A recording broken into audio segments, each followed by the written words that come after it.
কাতার বিশ্বকাপে বেঞ্চ নিয়ে দেখানো গরম যেন এসেছে আরও একবার ফিরে। বন্যেরা বনেই সুন্দর আর ব্রাজিলের খেলোয়াড়রা যেন রিয়াল মাদ্রিদের বেঞ্চে।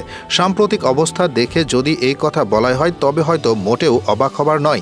একটা সময় হুলিয়ান আলভারেজকে নিয়ে মজা করত ব্রাজিল সমর্থকরা, তার জায়গা নাকি বেঞ্চে। এখন সেই আলভারেজ হয়ে গেছেন অ্যাটলেটিকো মাদ্রিদের সেরা খেলোয়াড়। চলতি মৌসুমে ক্লাবটির হয়ে করেছেন সবচেয়ে বেশি গোল।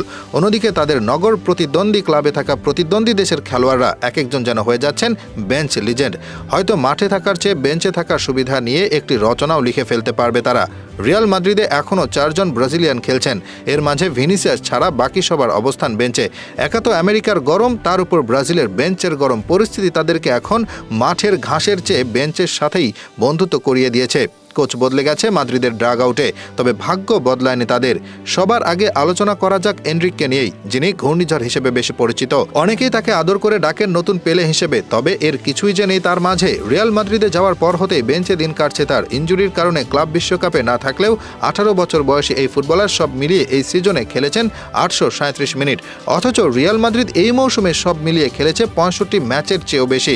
বেঞ্চ কর্মসূচি উন্নয়ন করতে যেন এখন বড় ভূমিকা পালন করছেন রদ্রিগো। মাঝে গুঞ্জন ছিল মাদ্রিদে খুশি নন তিনি, তবে কোচ বদলে গেলেও বদলায়নি তার ভাগ্য। জাভি আলোনসো এসে তাকে দেখিয়ে দিয়েছে বেঞ্চের স্থানটি। ক্লাব বিশ্বকাপে 4টি ম্যাচ খেলেছে মাদ্রিদ, এর মাঝে একটি ম্যাচে প্রথম একাদশে ছিলেন রদ্রিগো।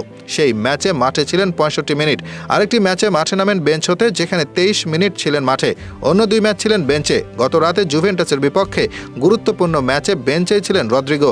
গুঞ্জন আছে ক্লাব ছাড়বেন তিনি। যেখানে সুখ নেই সেখানে খেলার কোনো মানে নেই। ভালো দাম পেলে ছেড়ে দিবে মাদ্রিদ। আর্সেনাল আগ্রহী তাকে নিয়ে, দেখার বিষয় কি হয় সেখানে। রিয়ালের আরেক ব্রাজিলিয়ান খেলোয়াড় এদার মিলিটাও গত বছরের নভেম্বরে ইনজুরির জন্য ছিটকে যান তিনি। এরপর ক্লাব বিশ্বকাপ দিয়ে দলে ফিরেছেন এই ব্রাজিলিয়ান।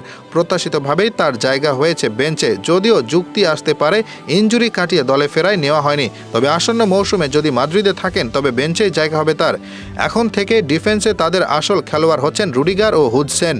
তাদের ব্যাকআপ হিসেবে আছেন রাউল অ্যাসেন্সিও, রাইট ব্যাকে আছেন ট্রেন্ট আলেকজান্ডার আর্নল্ড ও দানি কারভাহাল। সব মিলিয়ে যেদিকে চোখ দিবেন সেদিকে তার জায়গা বেঞ্চেই হবে।